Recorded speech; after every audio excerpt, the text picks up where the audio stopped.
Guys, not for here, guys. Today we're going to be reading 2 Samuel 12 from the New International Version, also known as the NIV version. If you guys want to go and read along, you guys can go ahead and go to BibleGateway.com, or you guys can go ahead and go get my Bible. I don't care how you guys can do it, but let's get started. 2 Samuel 12, New International Version, NIV. Nathan rebukes David. Then the Lord sent Nathan to David. When he came to him, he said, "There were two men in a certain town, one rich and the other poor. The rich man had a very large number of sheep and cattle, but the poor man had nothing except one little ewe lamb he had bought. He raised it, and it grew up with him and his children. It shared his food, drank from his cup, and even slept in his arms. It was like a daughter to him. Now a traveler came to the rich man, but the rich man refrained from taking one of his own sheep or cattle to prepare a meal for the traveler who had come to him. Instead, he took the ewe lamb that belonged to the poor man and prepared it for the one who had come to him. David burned with anger against the man and said to Nathan, "As surely as the Lord lives, the man who did this must die. He must pay for that lamb 4 times over, because he did such a thing and had no pity." Then Nathan said to David, "You are the man. This is what the Lord, the God of Israel, says. I anointed you king over Israel, and I delivered you from the house of Saul and of Saul. I gave your master's house to you, and your master's wives into your arms. I give you all Israel and Judah, and if all this had been too little, I would have given you even more. Why did you despise the word of the Lord by doing what is evil in his eyes? You struck down Uriah the Hittite with the sword, and took his wife to be your own. You killed him with the sword of the Ammonites. Now therefore the sword will never depart from your house, because you despised me, and took the wife of Uriah the Hittite to be your own.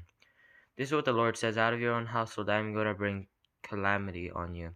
Before your very eyes I will take your wives and give them to one who is close to you, and he will sleep with your wives in broad daylight. You did it in secret, but I will do this in broad daylight before all Israel." Then David said to Nathan, "I have sinned against the Lord." Nathan replied, "The Lord has taken away your sin. You are not going to die. But because by doing this you have shown utter contempt for the Lord, the son born to you will die." After Nathan had gone home, the Lord struck the child that Uriah's wife had borne to David, and he became ill. David pleaded with God for the child. He fasted and spent the nights lying in sackcloth on the ground.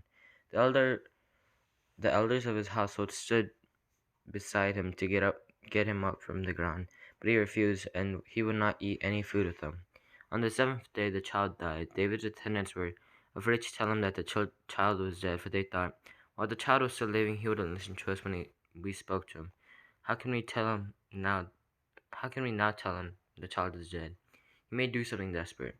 David noticed that his attendants were whispering among themselves, and he realized the child was dead. "Is the child dead?" he asked. "Yes," they replied, "he is dead."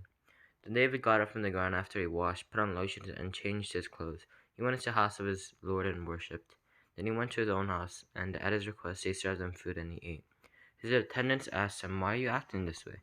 While the child was alive, you fasted and wept, but now that the child is dead, you get up and eat." He answered, "While the child was still alive, I fasted and wept. I thought, who knows, the Lord may be gracious to me and let the child live. But now that he is dead, why should I go on fasting? Can I bring him back again? I'll go to him, but he will not return to me."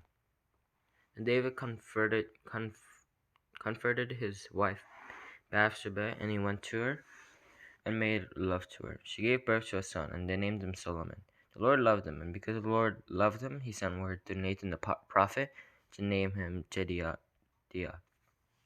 Meanwhile, Joab fought against Rabbah of the Ammonites and captured the royal citadel. Joab then sent messengers to David, saying, "I fought against Rabbah and taken its water supply. Now muster the rest of the troops and besiege the city and capture it.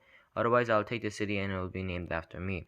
So David mustered the entire army and went to Rabbah, and attacked and captured it. David took the crown from their king's head, and it was placed on his own head. It weighed a talent of gold, and it was set with precious stones. David took a great quantity of plunder from the city, and brought out the people who were there, assigning them to labor with saws and with iron picks and axes, and he made them work at brickmaking. David did this to all the Ammonite towns. Then he and his entire army returned to Israel. Okay, guys, I hope that you guys enjoyed. Make sure to subscribe. Make sure to click that like button. Make sure to click the bell to turn off whenever I post. Anyway, guys, I hope that you guys enjoyed it. And I see you guys next time. Bye.